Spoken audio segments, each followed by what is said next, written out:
Hey YouTubers, and welcome back to another Dragon Ball Super speculation theory kind of video. You guys know what I do up until this point. But anyway, today I am joined by Dimzy from Dimzy's Domain. Dimzy, why don't you say hello to everybody? Hello everybody, I'm here in Real to Real Productions and yeah. You can now enter Real to Real Productions. Or exit, I don't know. Here Anyway. we're in the editorial office, yes, of Real to Real. Anyway, guys, so today we are discussing whether or not launch should be brought back into Super, and especially for this upcoming arc of the Universal Survival arc. I mean, obviously at this point we don't necessarily know whether she is going to be introduced one way or the other into this arc, and personally I feel like a lot of fans would really like to see her, not to make her like a main character again like she was in Dragon Ball, but at least kind of see her and kind of play off the fact that maybe they just forgot about her or one way or another. Man, what are your thoughts on this, Dimzy? I think this is a massive opportunity for Toei to kind of have this. In the recent run of episodes, they've kind of showed how self-aware they are. Also with the Yamcha manga, which was a gag manga, but the point being, if they were to somehow acknowledge the fact that, hey, launch, where were you, etc., it's firstly an opportunity to make a big joke out of things, and secondly, it's another callback to Dragon Ball. They've done it with the Mafuba, and hopefully they introduce other aspects of Dragon Ball back into Dragon Ball Super, such as maybe Jackie Chun, as we discussed earlier. But other than that, I see launch as the perfect opportunity to be fan service for hardcore fans, as well as a big opportunity to make a massive joke and show once again how self-aware Toei are. Well, like, okay, so personally, I think you and I both have like two different ways of we'd like to really see this happen, and not to really get too much into the theory part, is to just go, guys, if you, like, just to stop this a little bit for right now, would you go down in the comment section below and tell us exactly how you would really like to see them introduce launch? I mean, something a little bit different than ours. Just kind of pause the video right now, and maybe we have the same idea, maybe we don't, but we'll just see about that in the, you know, and how this all shakes up. Or you could just tell us down in the comment section down below why you don't want her to be introduced, because that too. Yeah, that too. Guys, okay, so Dimzy, let me just tell you mine, then you can tell everyone yours. Personally, okay, so we know how launch is. We know that when she sneezes and she goes blonde and all this other stuff. Personally, if they bring her back, especially in Dragon Ball, I would really like for some kind of mention or kind of little joke about Super Saiyan to be a little bit, I mean, just like she was the first one who could change her hair color and completely like rage out. I mean, obviously, maybe that's where Toriyama got the idea, maybe not. I mean, that's probably not where he got the idea, but you know what I mean. And so personally, we do know, like, when she sneezes, she becomes kind of a badass. She becomes kind of a, like, an outlaw to some degree.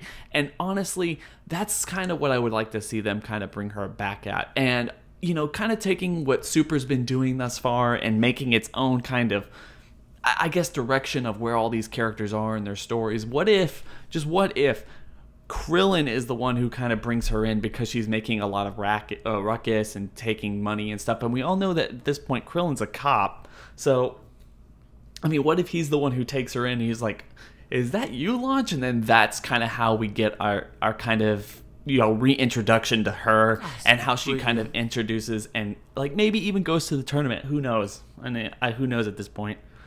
I love it, to be honest. I think it's better than mine. My one would be, if they were to focus on characters, and we've discussed this off air, how it is kind of unlikely for them to do character-centric episodes, especially for side characters such as Ten Shinhan Tien. They kind of did one with Krillin, but they tie his whole personal arc with Goku or whatever it may be. But let's say Tien just got the news that, hey, he's going to be in the tournament, the Universe Survival arc for Team Universe 7, and he's doubting himself. He's like, look, I've trained so hard. I am Earth's probably the top 3 martial artists, because we don't know if he's a better martial artist than Roshi. Probably is. Point being, remember when Buhan, I think it was Buhan, or someone, one of the Buu forms, they kicked Ten Shinhan and they said, look, I've even, yeah, it was Buhan, I've even beaten your top martial artist of Earth, whatever it may be. Point being, what if he's doubting himself and he's like, you know what, I need someone to kind of pull me back into reality, someone who can give me that stability. And there's been many rumors that people are saying that, hey, Tien and Launch had a thing going, so we could have the introduction of Launch through the help of Chaozu, to get him back in his mindset and say, you know what, I am good enough, I am ready, and I am strong enough to fight in this universe survival arc. That's, in my opinion, a way for her to be introduced in a way where they can also utilize flashbacks or reanimate scenes from Dragon Ball to remind us who she is again. And in that sense, we will, and in your scenario as well, we can also get the same thing, but we can get through these flashbacks a vignette where we get the reintroduction and they tell us exactly who is Launch. Oh no, I like that idea. I really like that idea just because you bring her back in one way or another.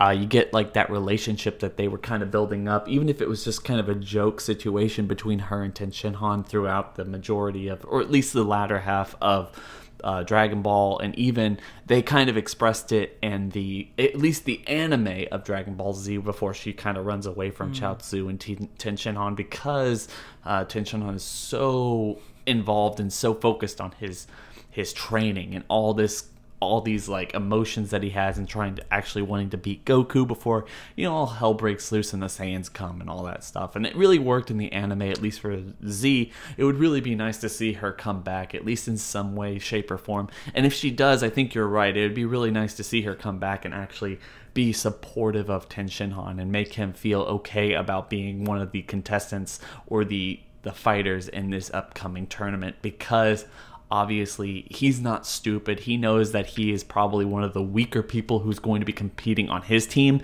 and that's kind of a scary prospect. And a lot of people really like Ten Shin Han. They want him to get more character development, and even just bringing her back to give her some kind of, to at least give him some character development. It doesn't necessarily have to be her. I feel like at this point she's a little bit far removed from Dragon Ball itself, but for her to be some kind of a linchpin or some kind of a grounding mechanism for Ten Shin Han going into this tournament would be something really unique to see.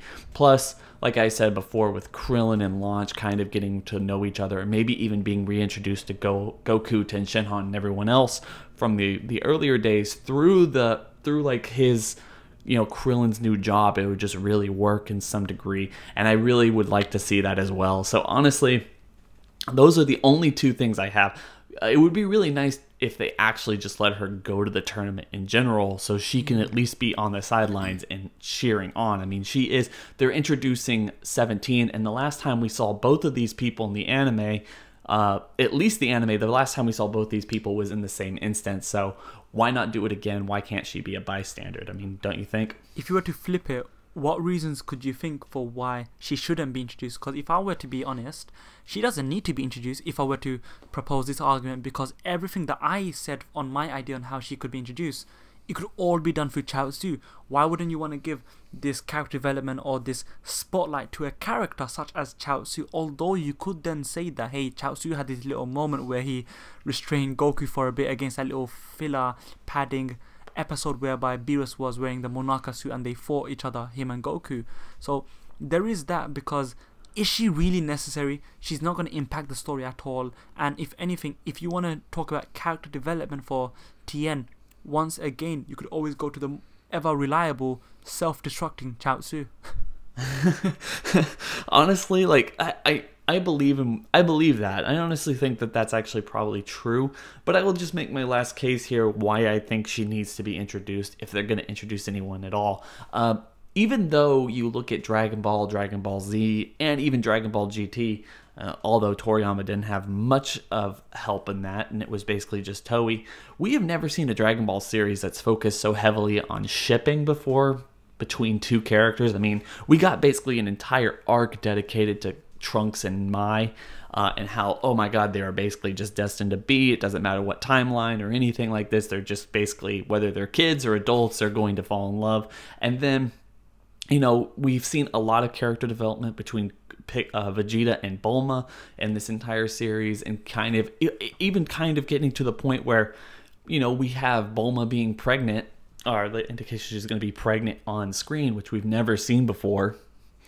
And there's been a lot of focus on shipping. I don't know whether this is Toriyama's changing of his artistic style, or what he wants to achieve artistically in that sense, or whether it's Toei kind of pushing this stuff and making, this stuff sells. This whole series is really nostalgic, and like you know, there's a ton of fans, Japanese, American, from like British, all these other fans who love the fact that these people are in relationships and they're together and they like to make fan drawings and all this stuff, and they're really playing off of that in this new series. And I think it would just make sense. Yeah, I think I'm sorry. No, sorry, my fault. I think that just shows how self-aware Toei are again. Because look, me personally, I hate shipping. It bores me. It bores me to death. But I see where the money comes from. Because look, it sells so much. And if I were to say about the whole TN and launch potential shipping and compare it to the whole Trunks and Mai, by having and teasing this relationship, you've made Mai an elevated character. Everyone respects Mai more because she's like, oh, she's a badass. Everyone always loved Videl, but in the recent episodes of Dragon Ball Super, I think 74 through 5, Videl became an even more likable, or to the standard she was in Z back in Super, because they've painted a character, they painted a personality on that character, and that's the opportunity you can get through teasing such relationships. In that sense, you could make them show their flair, and especially for launch, she has quite a bit of flair, especially when she sneezes. And I feel like that's one of the reasons we'd really like to see her, even if it's just like an episode or two of context, and get kind of the idea that maybe her and Tenshinhan are still in touch, or at least they're still kind of in this idea where, yeah, like they're still kind of a couple the way we want them to be, because it really doesn't hurt the bottom line of the story at all, and it gives you another reason to love certain characters, love the show, maybe even go out and buy some toys. I can understand marketing and all this other stuff of why they would do that. Personally, I would really like it, and I guess it's really up to anyone listening about what y'all would think. What do y'all think about that? Do you think the whole shipping aspect of Dragon Ball Super is a little bit interesting, or kind of too, you know, out there? Is it not what you want from this show? Do you just want the fighting, or do you like the fact that this series seems to be focusing more on relationships? Tell us about that. Tell us that in the comment section below. But Dimzy, do you have any other points to make here? I think the final point I'll make is the fact that, just to bounce off your original point regarding the original little joke that you said, how Launch was essentially the first female Super Saiyan, essentially, right? Now, what if you had this female version of Broly going Super Saiyan and becoming that big masculine form, and let's say by that time Launch is already in the universe survival arc? She could then just make a joke and say, hey, that's my shtick.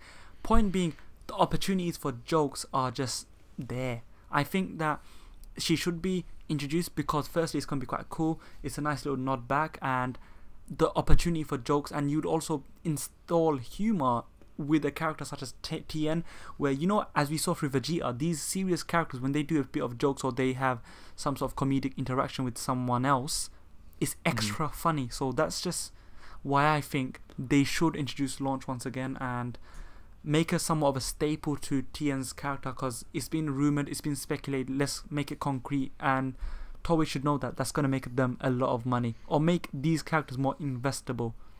Yeah. No, I completely agree. Anyway, guys, please tell us what you think about this in the comment section below. We'd really like to hear what your thoughts are. Please make sure to go check out Dimzy's domain. He also he covers a lot of Dragon Ball content. He also covers Yu-Gi-Oh! And Digimon whenever he can, and also really awesome content. He does a lot of good stuff for you guys over there. So make sure to go share him some love. Anyway, guys, we'll catch you all in the next video. Bye. Bye.